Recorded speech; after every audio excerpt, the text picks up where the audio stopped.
people being stuck at home, a lot of businesses had to rethink their business strategies. There was a lot of shifting going on from B2B to B2B2C and also going direct to consumer. However, not everywhere things went smooth. The primary source where people wanted to attack or gain their new customers was definitely the living room space. The reason for it? Very simple. In the last year, almost 80% of all TVs that are being sold globally were smart TVs. What does that mean? The TVs actually feature a computer, which allows for companies to access these customers directly. Very easy, inside of the living room. And we're talking about numbers, we're talking about 186 million smart TVs that are being sold every year. So this becomes primary real estate. And there's a big fight going on. People are returning to the big screen. In the past, there was a lot of migration happening to set-top boxes and especially mobile phones. However, that is changing over time. As you can see in terms of consumption, it has been dramatically growing over the last year. If last year only 20% of consumption, meaning OTT consumption, was being done on the large screen, today we're talking over 33%, which is the very, very important driver of growth of people trying to go direct to consumer and trying to attack and contact the people in the living room. The second trend, increase in sizes. If back in 1989, we're talking of an average size of 23 inches, today, the TVs are becoming larger and larger. The average size of a TV being sold back in 2021 was 50 inches, which means that the real estate is becoming more and more valuable as well.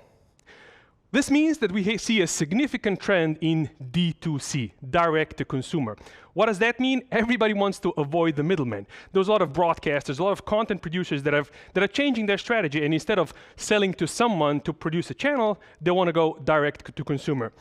Why? The TV is becoming the new dining room of the future home.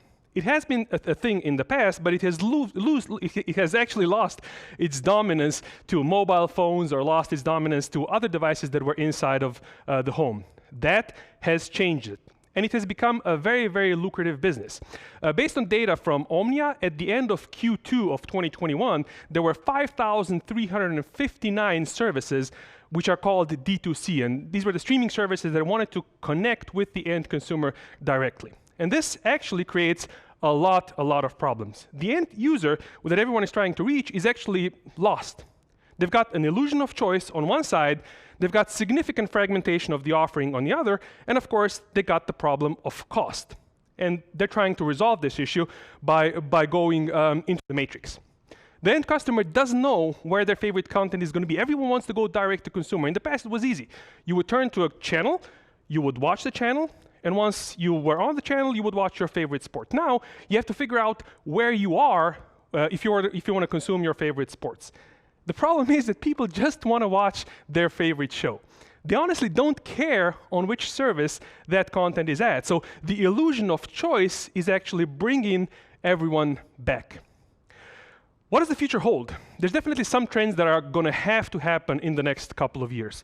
The first one, most important one, is definitely consolidation. But consolidation is not only going to be happening on one front. It's going to happen on the field of content providers. We're seeing a lot of that. There's a lot of content providers merging into one service.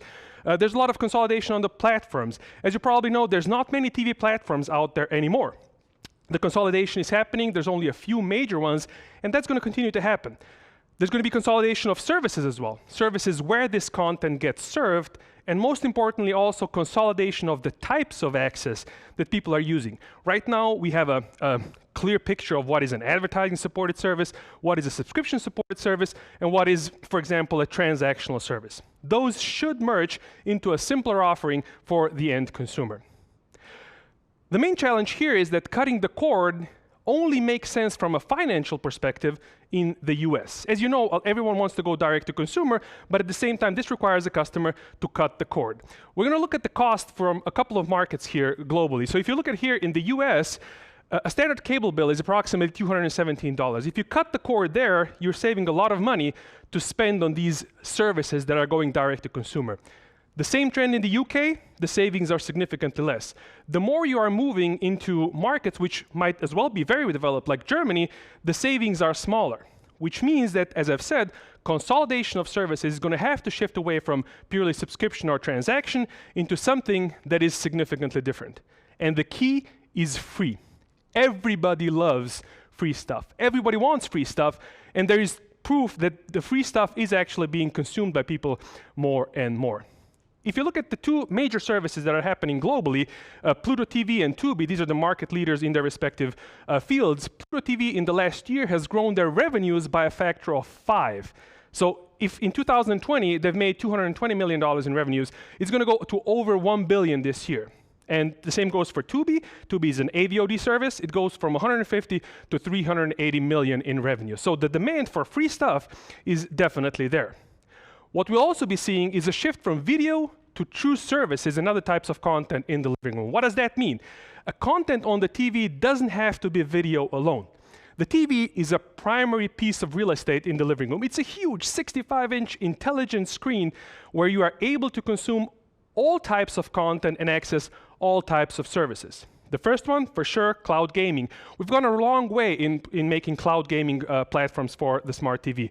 There are some issues still, but I think we're going to address them very soon. And the large players, for sure, are attacking that market. We see a lot of stuff going on from Google and a lot of independent players in this field as well. The second trend, interactive shopping.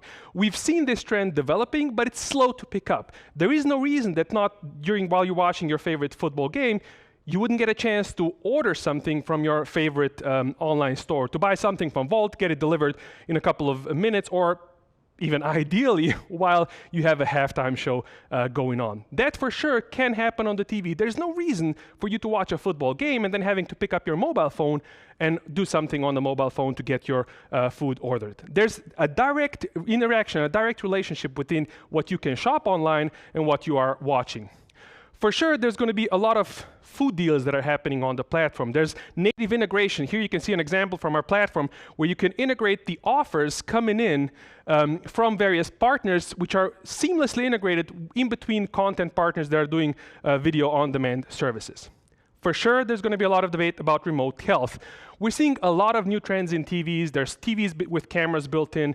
There's enhanced services. And don't think only about the developed world. There's 7 billion people living on this earth, and a lot of them don't have access to health services very easily. However, most everyone has access to either the internet or a smart TV. Markets like Africa, the Middle East, Asia Pacific are going to see an exponential growth in remote health on smart TVs.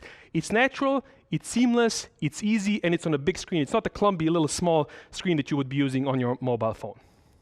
For sure, there's going to be stuff that is happening on true e-commerce. There is no reason why the TV could not become a consumption device. It is already happening in a few markets, and we're seeing that people are buying stuff using their TV. They have their billing information, they have their physical location, so it's a natural way of doing it. Of course, it requires an adapted user interface, but there's amounts of data inside of the TV based on consumption which can make the e-commerce experience much better. And lastly, for sure, smart home integration. For sure, that is a future trend.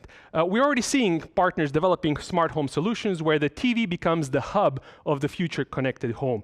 Why is it the hub? Because it should be the hub. It is in the living room, on a wall, 65 inches, huge, and it allows for connectivity to any device in its vicinity, meaning inside or outside of the future home. The question is not when this will happen.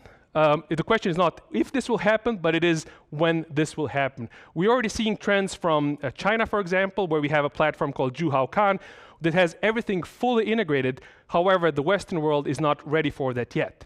Changes are coming, but for sure it's going to take an additional 3 to 4 years. Thank you.